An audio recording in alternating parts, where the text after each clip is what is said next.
भगवते वासुदेवाय। हरे कृष्णा। आप सभी भक्तों को संगीता धर्म सागर चैनल की तरफ से शक्तिला एकादशी की हार्दिक शुभकामनाएं। भगवान श्री हरि विष्णु और माता लक्ष्मी का आशीर्वाद आप सभी भक्तों पर सदा सर्वदा बना रहे।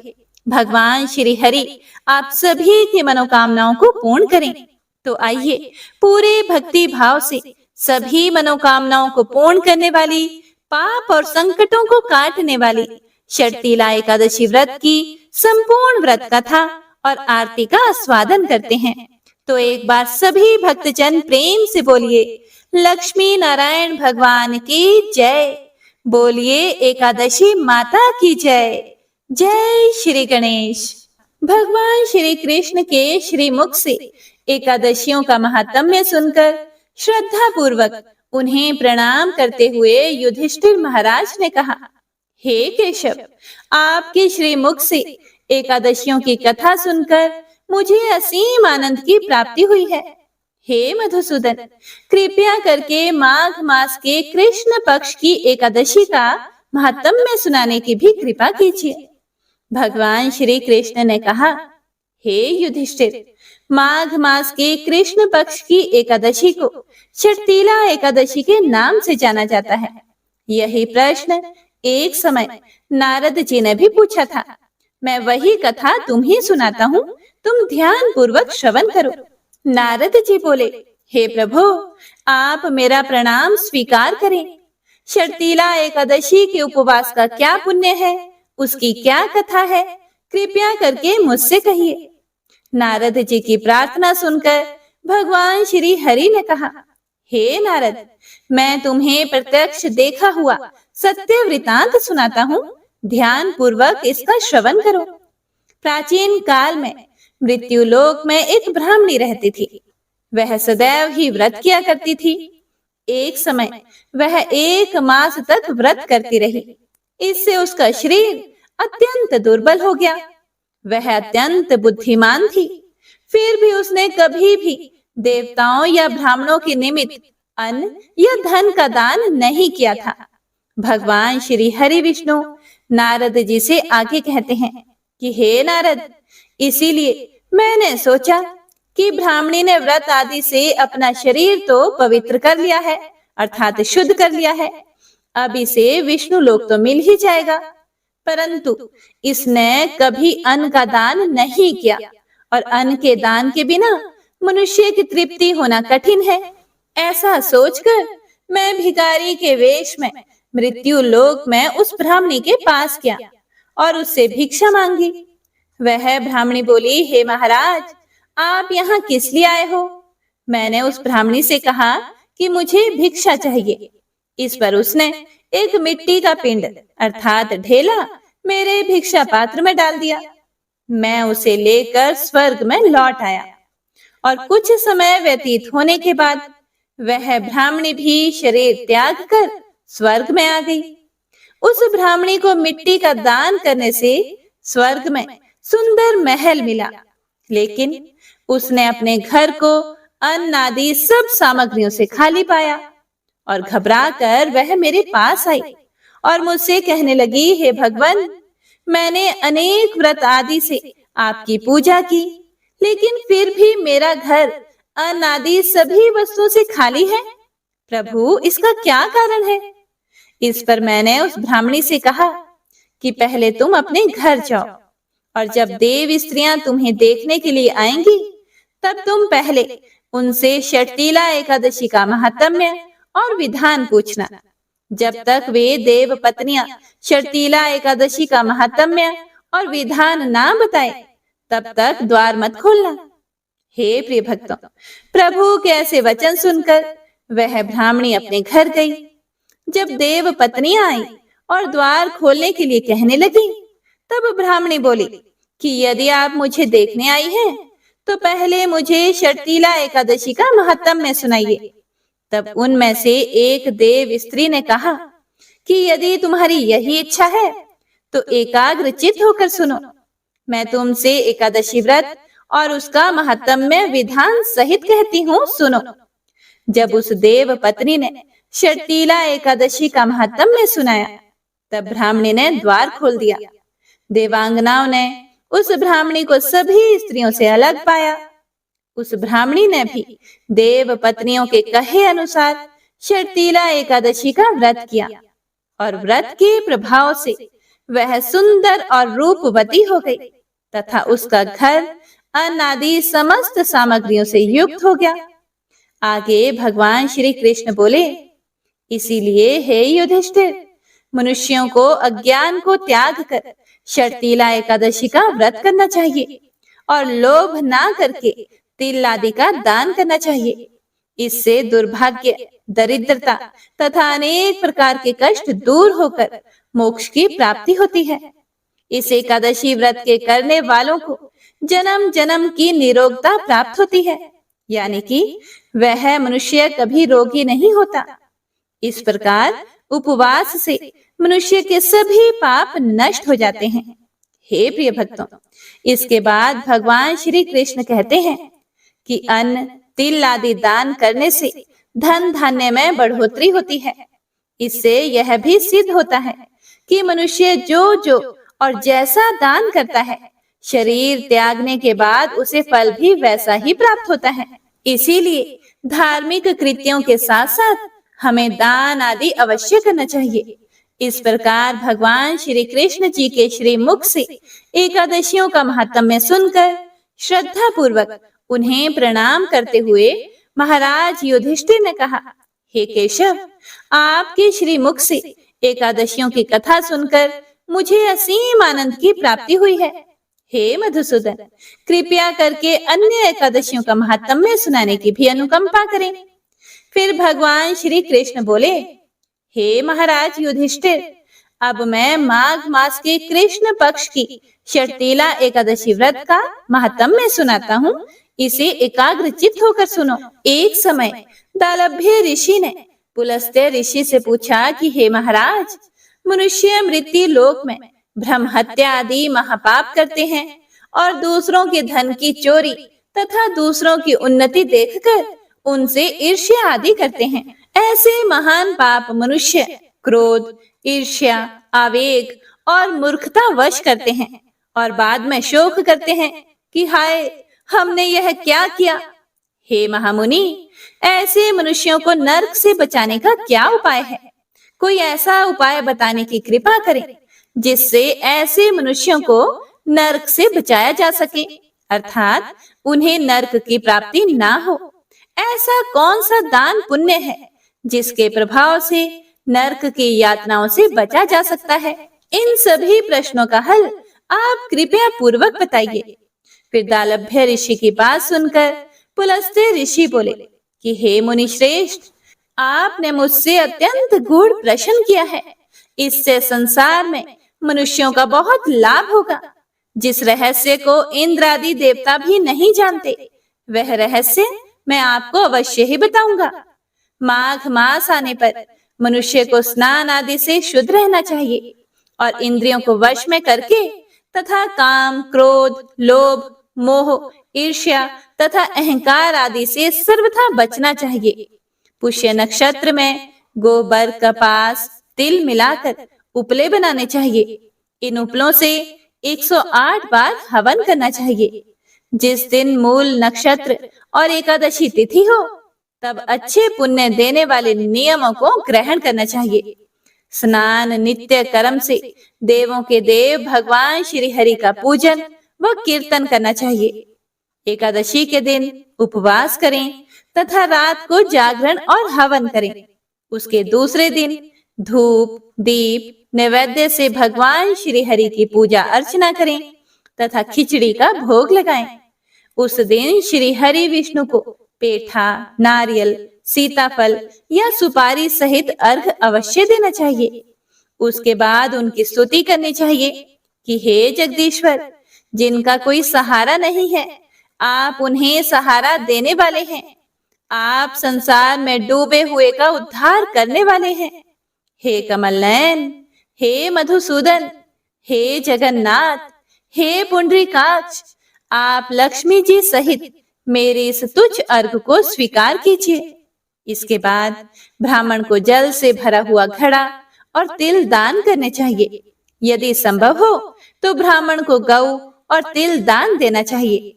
इस प्रकार मनुष्य जितने तिलों का दान करता है वह उतने ही सहस्त्र वर्षों तक स्वर्ग में वास करता है। इस दिन तिल का 6 रूपों में इस प्रकार प्रयोग करना चाहिए। पहला, तिल से स्नान। दूसरा, तिल का उपटन। तीसरा, तिलोदक। चौथा, तिल का हवन। पांचवा, तिल का भोजन।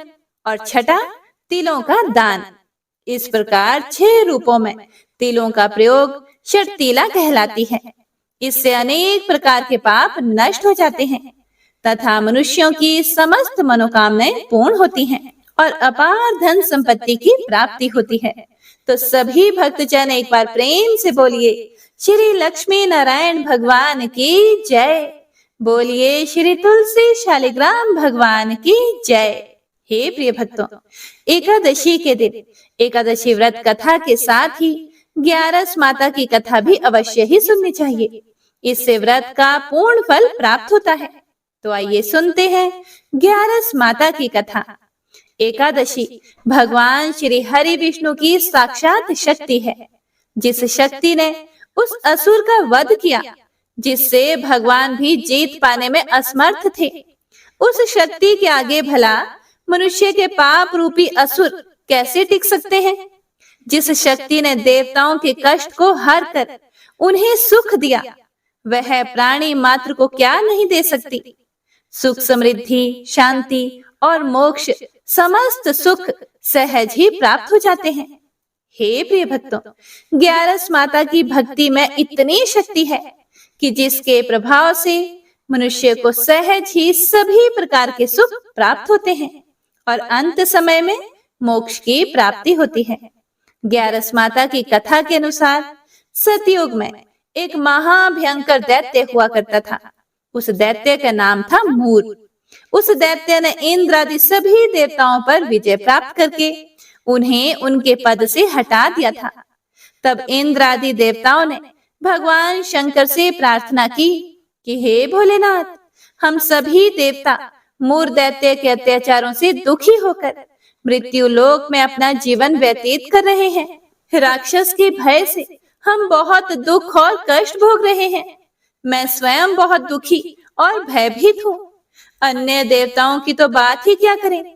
इसीलिए हे कैलाशपति, कृपया करके आप मूर दैत्य के अत्याचार से बचाने का कोई उपाय बताइए। हे प्रिय भक्तों, देवराज इंद्र की प्रार्थना सुनकर भगवान शंकर ने कहा, हे देवेंद्र, आप भगवान श्री हरि विष्णु की शरण में जाइए। मधु कैटभ का संहार करने वाले भगवान श्री हरि विष्णु देवताओं को अवश्य ही इस भय से मुक्त करेंगे। भगवान शंकर के आदेश के अनुसार इंद्र तथा अन्य सभी देवता क्षीर सागर गए, जहां पर भगवान श्री हरि विष्णु शेष शैया पर विराजमान थे। इंद्र सहित सभी देवताओं ने भगवान श्री हरि विष्णु को देखा और उनके सामने उपस्थित होकर उनकी स्तुति करने लगे। देवता कहने लगे, हे तीनों लोकों के स्वामी, आप स्तुति करने योग्य हैं। हम सभी देवताओं का आपको कोटि कोटि प्रणाम है। हे दैत्यों के संहारक, हम आपकी शरण में हैं। आप हमारी रक्षा करें। हे त्रिलोकपति, हम सभी देवता दैत्यों के अत्याचार से भयभीत होकर आपकी शरण में आए हैं।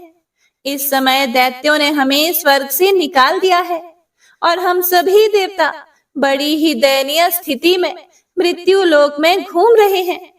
अब आप ही हमारे रक्षक हैं, हमारी रक्षा करें। हे जगन्नाथ, आप हमारी रक्षा करें। देवताओं की करुण पुकार सुनकर भगवान श्री हरि विष्णु बोले, हे देवगणों, वह कौन सा दैत्य है जिसने देवताओं को जीत लिया है? आप सभी देवगण किसके भय से पृथ्वी लोक में भटक रहे हैं? क्या वह दैत्य इतना बलवान है जिसने इंद्र सहित सभी देवताओं को जीत लिया है? तुम निर्भय होकर मुझे सब हाल बताओ।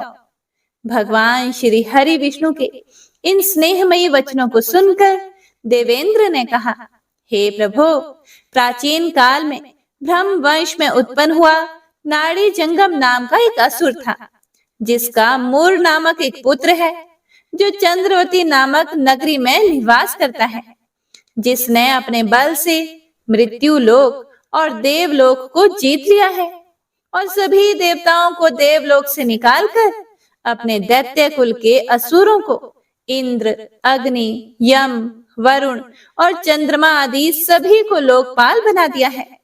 वह स्वयं सूर्य बनकर पृथ्वी को तापता है और स्वयं मेघ बनकर जल की वर्षा करता है। इसीलिए आप इस बलशाली भयानक असुर का संहार करके देवताओं की रक्षा करें। देवेंद्र के मुख से ऐसे वचन सुनकर भगवान श्री हरि विष्णु बोले, हे देवताओं, मैं आपके शत्रु का शीघ्र ही संहार करूंगा। आप सभी इसी समय मेरे साथ चंद्रवती नगरी चलिए।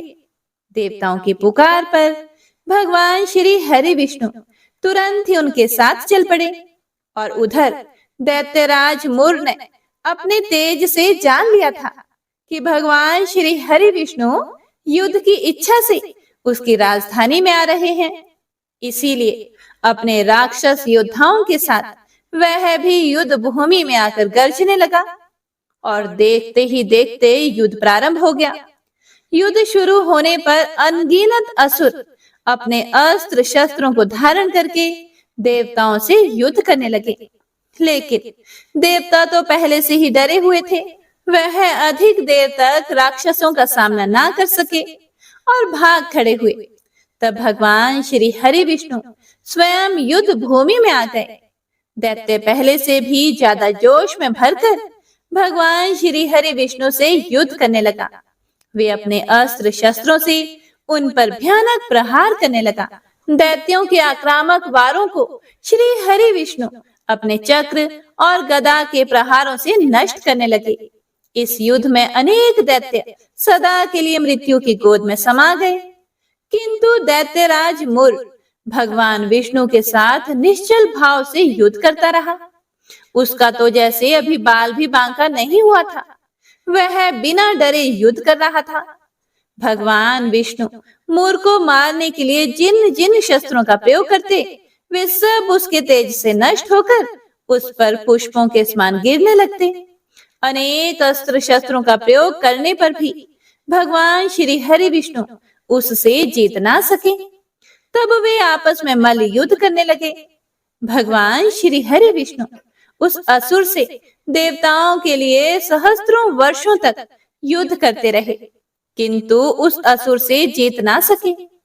अंत में भगवान विष्णु शांत होकर विश्राम करने की इच्छा से बद्रिकाश्रम स्थित 38 कोस लंबी एक द्वार वाली हेमवती नाम की एक गुफा में प्रवेश कर गए।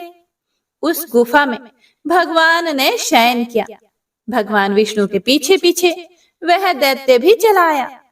भगवान श्री हरि विष्णु को सोता हुआ देखकर वह दैत्य उन्हें मारने को तैयार हुआ। वह सोच रहा था कि आज तो मैं अपने चिर शत्रु को मारकर हमेशा हमेशा के लिए निष्कंटक हो जाऊंगा।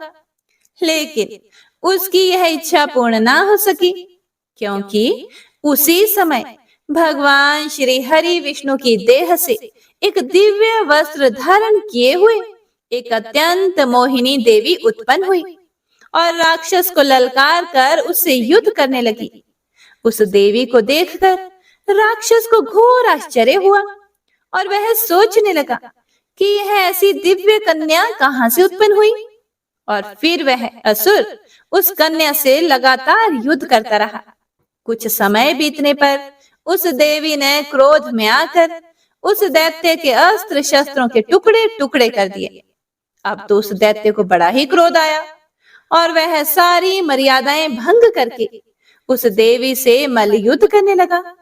उस तेजस्वी कन्या ने उसको धक्का मारकर मूर्छित कर दिया और उसकी मूर्छा टूटने से पूर्व ही उसका सिर काटकर धड़ से अलग कर दिया और सिर काटते ही वह असुर पृथ्वी पर गिरकर मृत्यु को प्राप्त हुआ और बाकी बचे हुए असुर अपने राजा का ऐसा दुखद अंत देखकर भयभीत होकर पाताल लोक में भाग गए।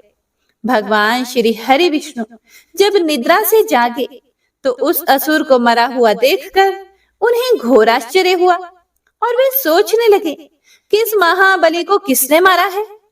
तब वह तेजस्वी कन्या श्री हरि से हाथ जोड़कर बोली, हे जगदीश्वर, यह असुर आपको मारने को तत्पर था। तब मैंने आपके शरीर से उत्पन्न होकर इस असुर का वध किया है। देवी की बात सुनकर भगवान श्री हरि विष्णु बोले कि तुमने इस असुर को मारा है, इसीलिए हे देवी, मैं तुमसे अत्यंत प्रसन्न हूँ। इसे मारकर तुमने तीनों लोकों के देवताओं के कष्ट को हरा है। इसीलिए तुम अपनी इच्छा अनुसार वरदान मांग लो, मैं तुम्हारी प्रत्येक इच्छा को पूर्ण करूंगा। भगवान की बात सुनकर वह देवी बोली कि हे प्रभु, मुझे यह वरदान दीजिए कि जो भी मनुष्य या देव मेरा व्रत करे उसके सभी पाप नष्ट हो जाएं और अंत में उसे स्वर्ग लोक की प्राप्ति हो। मेरे व्रत का आधा फल रात्रि को मिले और उसका आधा फल एक समय भोजन करने वाले को मिले। जो श्रद्धालु भक्ति पूर्वक मेरे व्रत को करें वे निश्चय ही वैकुंठ लोक को प्राप्त करें। जो मनुष्य मेरे व्रत में दिन तथा रात्रि को एक बार भोजन करें वह धन धान्य से भरपूर रहे। कृपया करके मुझे ऐसा वरदान दीजिए। भगवान श्री हरि विष्णु ने कहा, हे देवी, ऐसा ही होगा। मेरे और तुम्हारे भक्त एक ही होंगे और अंत में संसार में प्रसिद्धि को प्राप्त होकर मेरे लोक को प्राप्त करेंगे। हे कल्याणी, तुम एकादशी को पैदा हुई हो, इसीलिए तुम्हारा नाम भी एकादशी हुआ। तथा जो मनुष्य इस दिन व्रत करेंगे उनके समस्त पाप समूल नष्ट हो जाएंगे। तुम मेरे लिए अब तीज, अष्टमी, नवमी और 14 से भी अधिक प्रिय हो। तुम्हारे व्रत का फल सभी तीर्थों के फल से भी महान होगा। यह मेरा अकाट्य कथन है। इतना कहकर भगवान श्री हरि विष्णु उसी स्थान पर अंतर ध्यान हो गए। तो सभी प्रेम से बोलिए, एकादशी माता और विष्णु भगवान की जय। ओम जय एकादशी, जय एकादशी, जय एकादशी माता। विष्णु पूजा व्रत को धारण कर शक्ति मुक्ति पाता। तेरे नाम गिनाऊं देवी, भक्ति प्रदान करनी। गण गौरव की देनी माता, शास्त्रों में वरनी। ओम जय एकादशी, जय एकादशी माता। विष्णु पूजा व्रत को धारण कर शक्ति मुक्ति पाता। मार्गशीर्ष के कृष्ण पक्ष की उत्पन्ना, विश्व तारिणी जन्मी। शुक्ल पक्ष में हुई मोक्षदा, मुक्तिदाता बन आई। ओम जय एकादशी, जय एकादशी माता। विष्णु पूजा व्रत को धारण कर शक्ति मुक्ति पाता। पौष के कृष्ण पक्ष की सफला नामक है।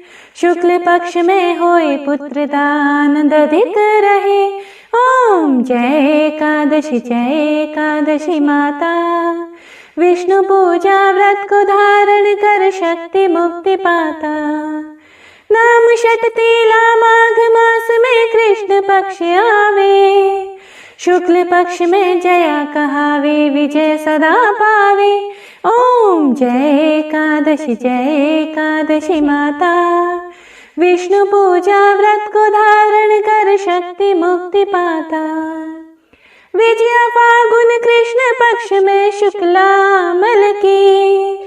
पाप मोचनी कृष्ण पक्ष में चैत्र महाबल की।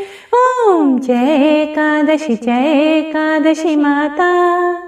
विष्णु पूजा व्रत को धारण कर शक्ति मुक्ति पाता। चैत्र शुक्ल में नाम कामदा, धन देने वाली। नाम बरूथिनी कृष्ण पक्ष में वैशाख माह वाली। ओम जय एकादशी, जय एकादशी माता। विष्णु पूजा व्रत को धारण कर शक्ति मुक्ति पाता।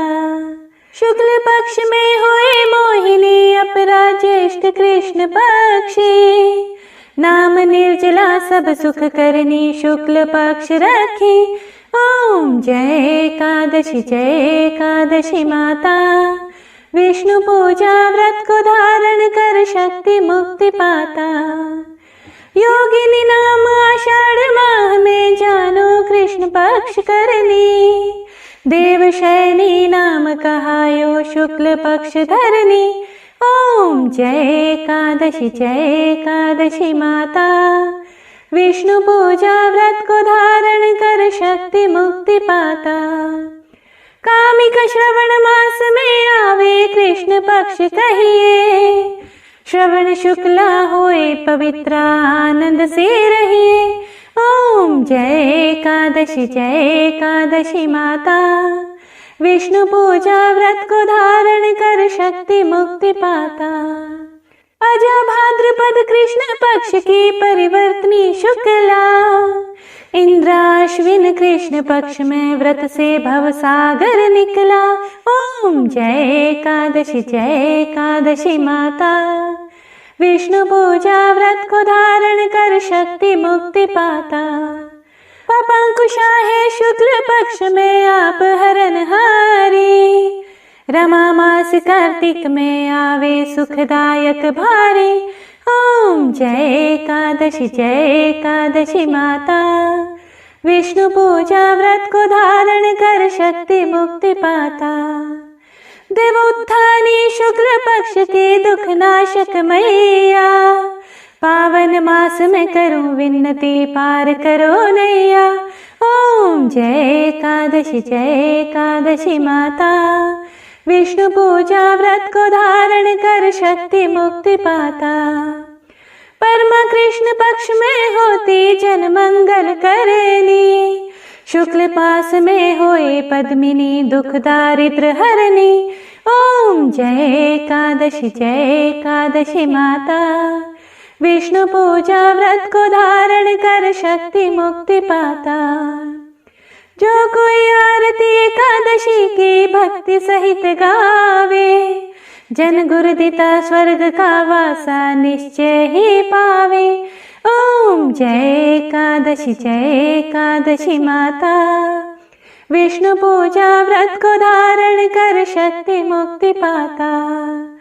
शक्ति मुक्ति पाता। शक्ति मुक्ति पाता।